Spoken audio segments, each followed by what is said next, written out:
우리 기독교의 큰 명절을 두 개를 봅니다. 상반기에 부활절이 있고 하반기에 성탄절이 있죠.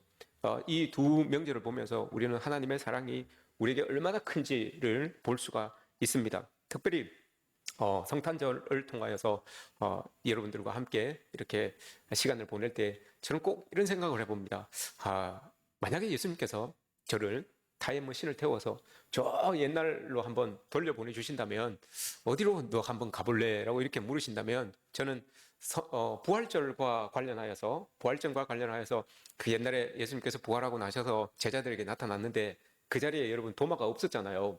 도마가 없었고 난 다음에 한 8일 있다가 도마가 이제 나타났어요. 그래서 예수님께서 이야기하시잖아요. 도마한테, 야, 너 손을 가지고 여기 못자국 난 여기에다 한번 찔러봐라. 라고 이렇게, 그래서라도 믿을 수 있었으면 너 참 좋겠다. 라고 이렇게 예수님 말씀하셨잖아요. 저는 그때 그 자리로 한번 돌아가 봤으면 좋겠어요. 도마가 손을 이렇게 들어서 예수님 손바닥에다가 못자국 난 그곳에 손을 이렇게 넣는 그 장면을 제가 한번 이렇게 봤으면, 저도 어떤 상황 속에서도 흔들림 없이, 목사라고 여러분 믿음이 흔들리지 않는 건 아닙니다. 더 많이 흔들릴 수도 있어요, 여러분들보다.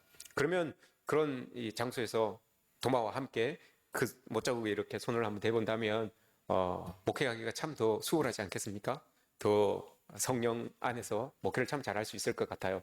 근데, 부활절은 그렇고요. 성탄절과 관련되어서는, 오늘 본문에 나오는 이 본문, 애기 예수로 오신 그분이 말구유에 이렇게 놓여지신 그 여관을 한번 가봤으면 좋겠어요. 그래서 정말, 그곳에서 태어나신 아기에게 경배하는 사람들과 함께 그곳에서 예수님을 경배하는 그런 그런 시간을 한번 가져보았으면 하는 그런 생각을 한번 해 보았습니다.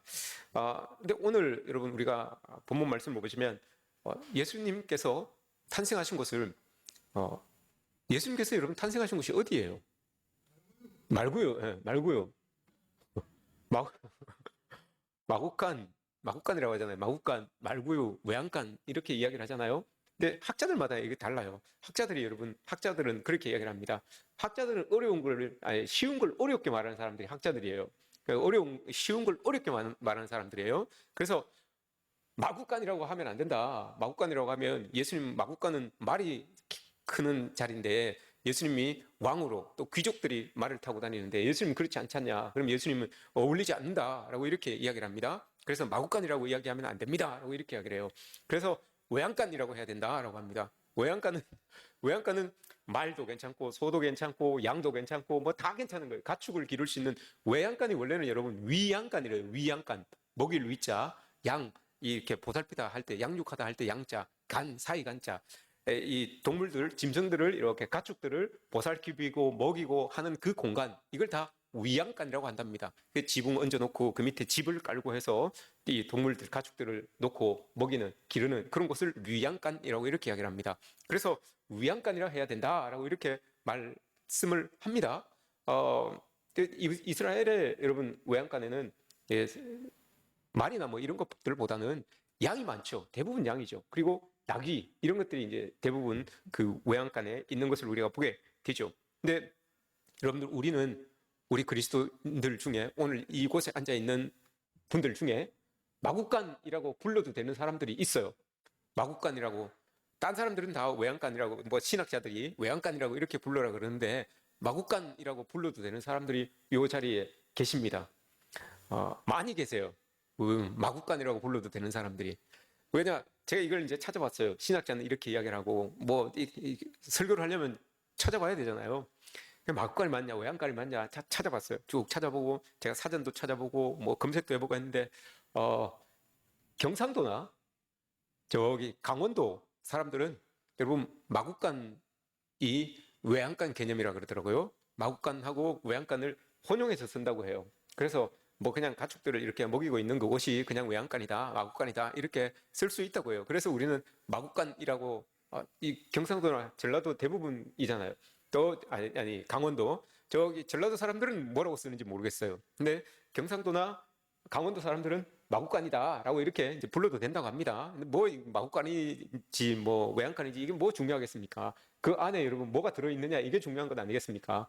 뭐 마구간이 아무리 크고 외양간이 아무리 커도 그 안에 아무것도 안 들어있으면 닭 한 마리 그냥 훅 날아다니고 이러면 뭐 의미가 없잖아요. 그곳에 정말 말이 있고 소가 있고 양이 있고 이런 가축들이 풍성하게 있어야지만 그것이 마구간으로 또 외양간으로서의 역할을 감당하는 것 아니겠습니까? 근데 왜 저는 이곳에 가보고 싶은가 하면 이런 이유입니다.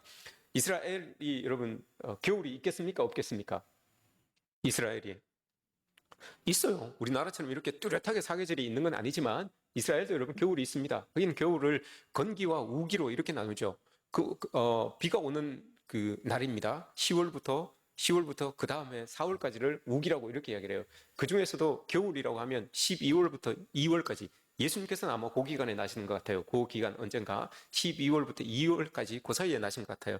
근데 성지순례를 가보신 분들이라면 이스라엘이 여러분 춥습니다. 해가 떨어지고 나면 추워요.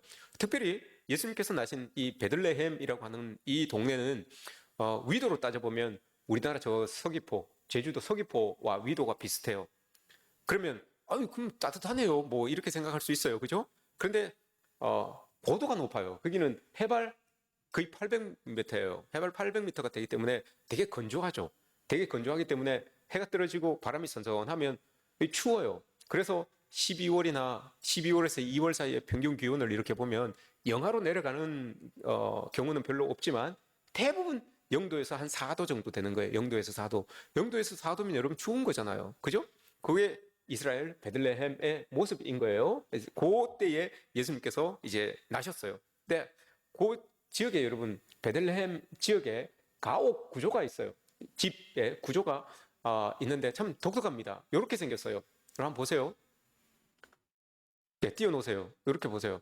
저 밑이 외양간이에요. 마구간 밑에 기둥으로 이렇게 되어 있는 이 밑에 아래층이 마구간이고요. 그 위층이 사람들 사는 집이에요.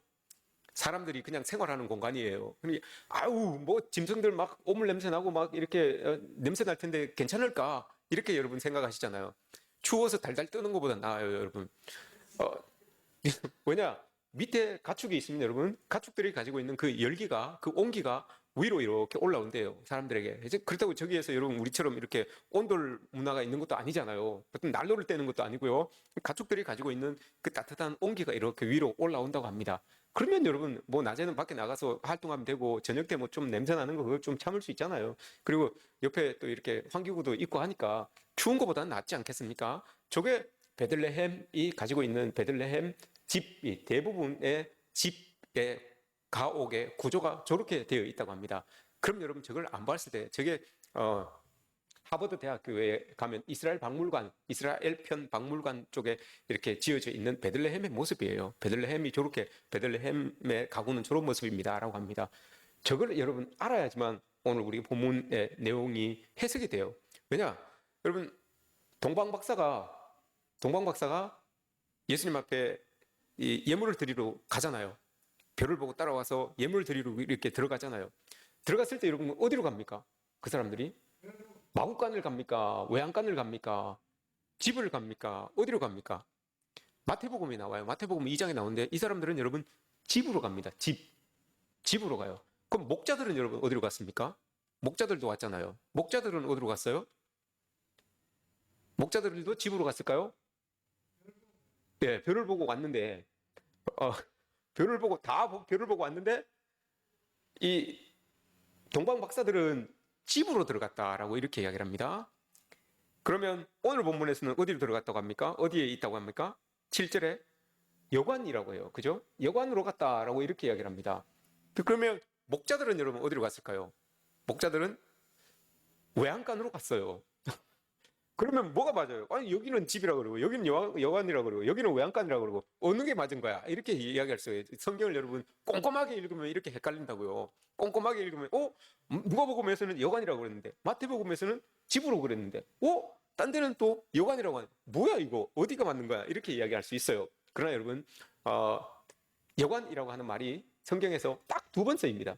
딱 두 번 쓰이는데 달라요. 단어가 달라요. 판토케이온이라고 하는 여관이 하나가 있고요. 카탈리마라고 하는 여관이 하나가 있어요. 근데 판토케이온이라고 하는 이 여관은 우리가 생각하는 그 있잖아요. 사람들이 오면 돈을 주고 빌려주는 대여하는 그런 공간.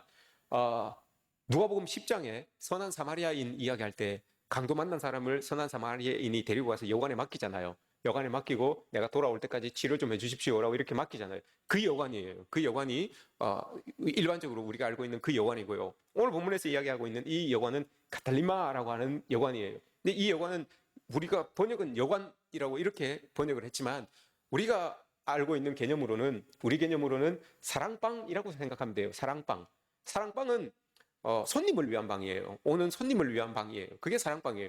그게 아까 본 여러분 베들레헴 구조예요. 사랑방이 있고 그 사랑방 밑에 이 외양간, 마구간이 이렇게 있는 거예요. 그리고 자기 집은 따로 있고요. 자기 집은 그 붙어 있는 집이 따로 있고 손님들을 위하여서 준비해 놓은 방이 저 사랑방, 카틀리마라고 하는 여관이라고 하는 곳이에요. 근데 그러니 왜 그 베들레헴이나 이스라엘 사람들은 조른방을 늘 이렇게 마련을 해 놓아야 되는가 하면 그게 여러분 그 사람들의 법이에요. 법. 왜냐 창세기 18장에 보시면 아브라함이 부지 중에 천사를 이렇게 대접하잖아요. 천사를 대접해가지고 은혜를 받게 되는 거잖아요. 근데 그래서 이 사람들은 유대인들은 이스라엘 사람들은 아브라함이 부지 중에 천사를 대접한 것처럼 우리도 늘 나그네가 천사일 수 있다. 객들이 천사일 수 있다. 그래서 그 가부나 객들이나 이런 나그네나 이런 사람들이 자기 집을 이렇게 그냥 지나가게 하지 않아요. 그냥 지나가게 하면 그건 수치예요.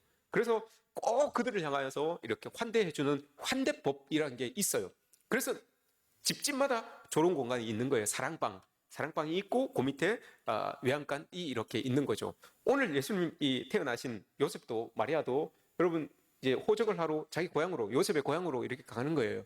요셉의 고향으로 가다가 그 베들레헴에 이르러서 이 날이 저물었는가 봐요. 그래서 그게 그 집에 이제 들어간 거예요. 여관이라고 하는 이 카탈리마라고 하는 사랑방을 가지고 있는 그 집으로 들어간 거예요. 그 집으로 들어갔는데 왜인지 모르겠지만 그 사랑방이 여러분 벌써 나그네들로 꽉 차 있었던 거예요.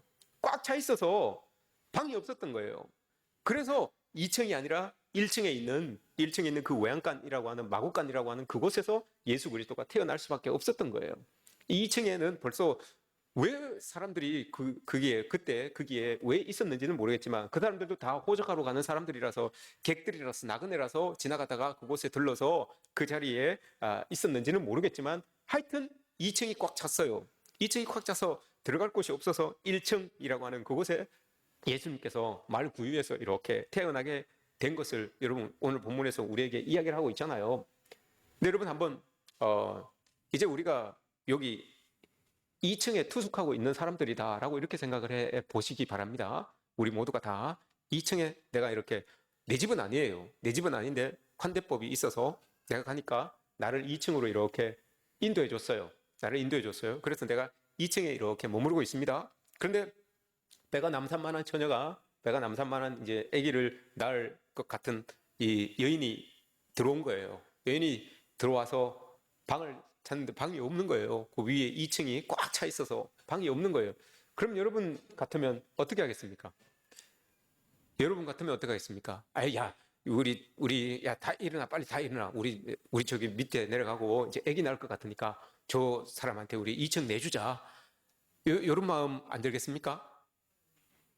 안 됩니까? 예의 사람들아. 아니, 아니 내 며느리가 여러분 한번 생각해 보십시오. 내 며느리가 지금 아기를 낳으려고 지금 이렇게 지금 있는데 나는 저기 2층에 있고 1층은 마구간인데 여러분 내 며느리가 지금 1층에서 지금 아기를 낳으려고 그래요. 그럼 여러분 안 내주겠습니까? 내 손자가 지금 태어나려고 하는데 내 손자가 지금 태어나려고 하는데 안 내주겠습니까? 근데 아까 보셨잖아요, 여러분. 집 구조를 보셨잖아요. 저희는 여러분 몰라서 안 내주는 게 아니에요. 뻥 뚫려 있어서 나무로 그냥 이렇게 1, 2층을 구분해 놓았기 때문에 밑에서 여러분 산모가 진통하는 소리가 다 들려요. 위에 다 들려요. 다 들리기 때문에 내가 못 들어서 방을 못 내줬습니다. 이렇게 핑계할 수 없어요. 왜 안 내줬겠습니까, 여러분? 그 마음에 빈 공간이 없었던 거죠. 그 마음에 여러분 예수 그리스도를 맞이할 만한 빈 공간이 없었던 거예요. 오늘날 여러분 예수님께서 우리에게 찾아오신다면 어떻겠습니까? 여러분 빈 공간을, 빈 방을 여러분 내주실 수 있겠습니까? 아무리 여러분 큰 아파트에서 지내신다고 해도 빈 방이 없어요, 여러분. 창고로라도 쓰지 빈 방으로 남겨두지 않습니다. 예수님께서 이렇게 오늘 우리에게 찾아오실 텐데 똑같아요, 여러분. 그곳에서 예수님께서 밑에 1층에서 동물들과 함께 있는 그 1층에서 태어나는데 2층에 있는 사람들이 어떤 이유인지는 모르겠지만 그 자리를 비워주지 않아요. 자기 집이 아니에요, 여러분. 자기 집이 아니에요. 나도 객이에요. 나도 거기 지금 2층에 있는 나그네예요. 그럼 여러분 충분히 나 같으면, 우리 같으면 여러분 내어줄 수 있어요. 그러나 내어주지 않아요. 그 마음에 공간이 없기 때문에 그래요. 그 마음에 여러분 여유가 없기 때문에 그렇습니다. 극률한 마음이 있었던 어떤 누군가가 있었다면, 역지사지의 마음을 가지고 있었던 어떤 누군가가 있었다면 여러분 예수님께서, 그 하늘의 하나님이신 그 예수님께서 말구유에는 나지 않으셨을 거예요. 그런데 역지사지하는 사람이 없었어요. 그 마음에 긍휼을 가지고 있었던 사람이 없었어요. 그래서 여러분 그 자리를, 내 자리도 아니지만 차지하고 있어서, 차지하고 앉아서, 여러분 내 자리도 아니지만, 내 집도 아니지만 그곳에서 차지하고 있으면서 자리를 비워주지 않았기 때문에 그 하나님께서 여러분 구유에서 나실 수밖에 없다는 것을 오늘 봅니다.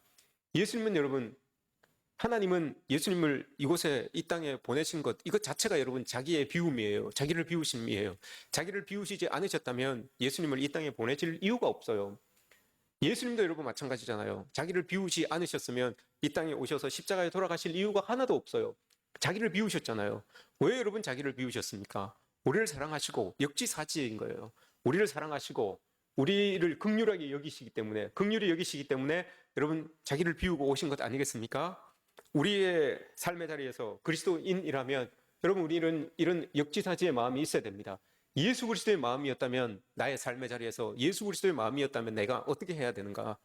예수님이 가지고 계셨던 그 긍휼을 내가 가지고 있다면 나는 이 땅에서 어떤 삶을 살아야 되는가?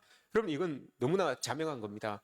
그러나 여러분 그곳에 자리를 내주지 못했던 많은 사람들이 있습니다. 긍휼한 마음이 없었던 사람들, 완악한 마음을 가지고 있었던 사람들, 이 자리를 차지하고 있어서 예수님께서 빈 곳을 찾지 못하였습니다. 그 빈 곳은 여러분 우리 스스로가 비우지 않으면 비워지지 않아요. 누가 여러분 비워달라고 해서 비워지는 게 아니에요. 누가 여러분 나가라고 해서 비워지는 것이 아니에요. 내 스스로, 자기 스스로 여러분 비워야지만 그곳에 빈 공간이 생길 수가 있는 겁니다. 여러분 우리를 한번 생각해 보십시오. 이 땅을 살아가면서 그리스도가 이 땅에 오셨습니다. 늘 그리스도가 이 땅에 오셨다라고 우리는 찬양하고 축하하고 임마누엘을 부르짖으며 외치며 그렇게 살아가죠. 예수님 오신 건 맞아요. 예수님 이 땅에 오셨어요. 어둠을 밝히려고, 이 땅에 죄인된 우리를 구원하시려고 이 땅에 오신 건 맞아요.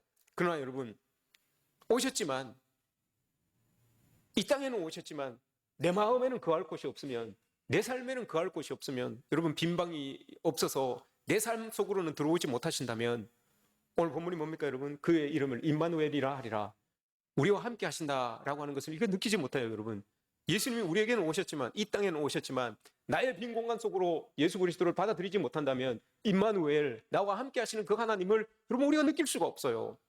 늘 오셔서, 그래서 여러분 그냥 공허한 메아리처럼 이 시즌이 되면 그냥 많은 사람들과 함께 분위기에 편성하여서 성탄절이다라고 이렇게만 보내지, 정말 예수 그리스도께서 나의 빛 가운데로 나에게 들어오셔서 빛으로 비추어 주셔서 나의 어둠이, 나의 그늘진 부분들이 싹 몰려 나아가는 그런 하나님이 함께 하시는 은혜를 여러분 우리가 누릴 수가 없게 되는 것이에요. 내 스스로가 여러분 나를 비워야 되는 거예요. 내 삶의 자리에서 나의 그 예수 그리스도가 차지할 수 있는 그 공간을 여러분 우리는 마련해 두어야 되는 거예요. 그래야지만 그곳에 들어오셔서 여러분 예수님이 나와 함께 해 주시는 겁니다. 비우지 못하고 포기하지 못하는 그런 부분들이 여러분 우리에게 분명히 있습니다. 그런 부분들을 여러분 비워낼 수 있고 포기해야 잡지만 그곳에 예수님이 들어오시는 거예요. 여러분 예수님이 그래도 이 2층에서 자리 안 내줬다고 여러분 그 사람들을 심판하십니까? 아니잖아요. 그 사람들, 여러분 2층에 있는 사람들 예수님이 그냥 마구간에 태어나게 하시는 거 여러분 그냥 두었다고 그 사람들 여러분 구원을 박탈하지 않잖아요. 예수님은 그래도 여러분 그 사람들도 다 사랑하시고 다 품어주시고 다 그들을 위해서 또 예수님은 십자가를 지세요. 오늘 마찬가지예요, 여러분. 우리가 비우든지 안 비우든지 간에 예수님의 구원이 여러분 우리에게서 끊어지진 않아요. 우리가 비우든지 안 비우든지 여러분 예수님이 우리를 사랑하시는 그 사랑이 여러분 어디 끊어지진 않아요. 그러나 그 사랑이 끊어지지 않고 그 구원이 여러분 끊어지는 것은 아니지만 임마누엘, 내가 늘 삶에서 하나님의 능력과 하나님의 은혜와 하나님의 사랑 가운데서 하나님을 느끼면서 살아가는 것, 이건 조금 거리가 있다는 거죠. 이것을 여러분 느끼면서 우리가 살기 위해서는 나의 그 빈방들, 나의 비우지 못하고 있었던 그곳, 포기하지 못하고 있었던 그곳, 이걸 여러분 이렇게 좀 열어놓을 때에 정말 하나님이 나에게 들어오셔서 그 방을 이렇게 차지하고 계셔서 내가 정말 하나님과 함께하는 삶을 살 수 있게 되는 것 아니겠습니까? 그때 여러분 우리의 그늘진 곳에서도 이 꽃이 피는 거예요. 그때 여러분 우리의 그 어두움이 싹 몰려나가고 생명이 싹 감도는 그런 우리의 삶을 살게 되는 것 아니겠습니까? 임마누엘은 여러분 이런 겁니다. 빛으로 오신 예수 그리스도는 여러분 이런 겁니다. 세상에 빛으로 오신 예수님은 맞아요. 그러나 그 빛이 여러분 쫙 강하게 내 삶으로 쑥 들어와야지만 이게 여러분 임마누엘 아니겠습니까? 이번 성탄절은 여러분 이런 임마누엘의 하나님을 여러분들이 경험하시기를 축복합니다. 이런 예수님을 내 삶의 자리에 모시고 살아가시는 여러분들이 되었으면 좋겠습니다. 그때 여러분 우리는 이 시즌마다 보는 이 말씀을 보면서 야, 올 한 해는 내가 정말 빈 마음을, 빈 공간을 가지고 예수 그리스도를 모시면서 그렇게 살았구나, 이렇게 여러분 고백할 수 있는 우리들이 되지 않겠습니까? 우리가 자주 하는 찬양 속에 예수님이 여러분 우리에게 오시면 여러분 모든 게 다 잘 됩니다. 모든 게 잘 돼요. 우리가 일단 예수님을 받아들이지 않든 받아들이든 간에 여러분 예수님이 이 땅에 오심으로 인하여서 우리가 구원의 문은 이미 열려져 있는 거예요. 그런데 여러분 그 구원의 문이 열려져 있는 그것과 동시에 그 예수님을 내 마음속에 내 삶의 자리에 탁 모시고 살아간다면 모든 것이 여러분 잘 되게 되어 있어요. 그 빛이 비치는데 여러분 그 빛을 감당할 수 있는 어두움이 어디 있겠습니까?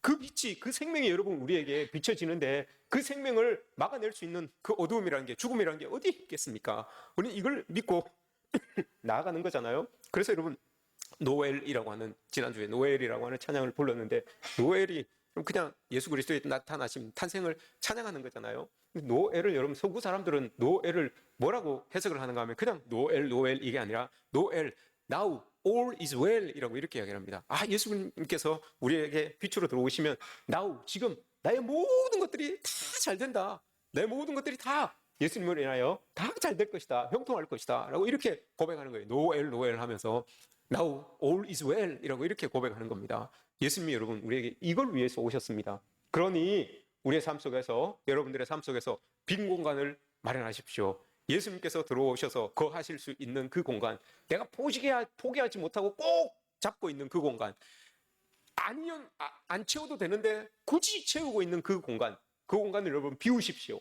그리고 예수님께 내어드리십시오. 그러면 예수님이 오시면 노엘, now all is well, 모든 것이 여러분 다 잘 됩니다. 건강이든 사업이든 가정이든 공부든 학업이든 직장이든 모든 것들이 나를 비춰주시는 그 하나님으로 인하여서 잘 될 줄 믿습니다. 그런 은혜가 오늘 이 성탄절을 기점으로 내년 한 해 동안, 내년 성탄절까지 있어지는 저와 여러분들 되시기를 주님의 이름으로 축복합니다.